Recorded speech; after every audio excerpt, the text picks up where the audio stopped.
আমাদের সিএম আমাদের সঙ্গে আছে, বলেছে ঠিক আছে, তার উপর আপনি জমে থাকুন।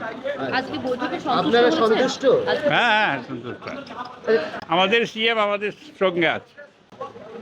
দিল্লি যাবেন, দিল্লি যাওয়ার যে কথা বললেন সেটা যার ইচ্ছা যাবে। যাওয়া উচিত বলে মনে হয় বা ডেপুটি? না, উচিত বলে কি হবে, আজকাল তো সব হিন্দুস্তান পুরো এক হয়ে গেছে। আমি এখানে যা বলবে দিল্লি শুনবে, দিল্লিতে যা বলবে আমরা এখানে শুনবো।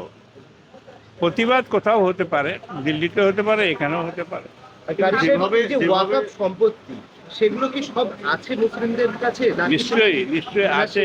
দখল হয়ে গেছে? দখল অনেকগুলো দখল হয়ে গেছে, যার কাগজপত্র নেই বা জাল করে সব করে নিয়েছে, কিন্তু জায়গা করে কারা কি করবে, যে যেখানে সুযোগ পেয়েছে করে নিয়েছে। এতে কি রাজনৈতিক ইনভলভমেন্ট আছে, পলিটিক্যাল?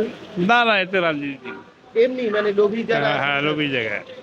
এটা উদ্ধারের জায়গা জমির দাম বেশি হয়ে গেছে, সেই জন্যে লোক সব কেড়ে খেতে ইচ্ছা করছে। উদ্ধারের জন্য কি করা উচিত?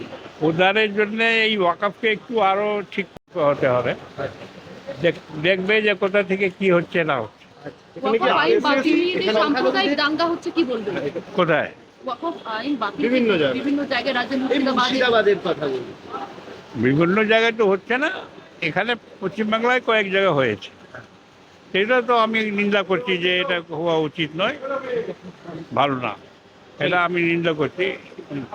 ওয়াকফ সম্পত্তি কিভাবে সংখ্যালঘুদের সাথে কাজে লাগানো যায় আপনারা ওকে ঠিক করতে হবে। বাংলা হান্টের আরও খবর দেখতে নজর রাখুন। বাংলা খবর মানেই বাংলা হান্ট।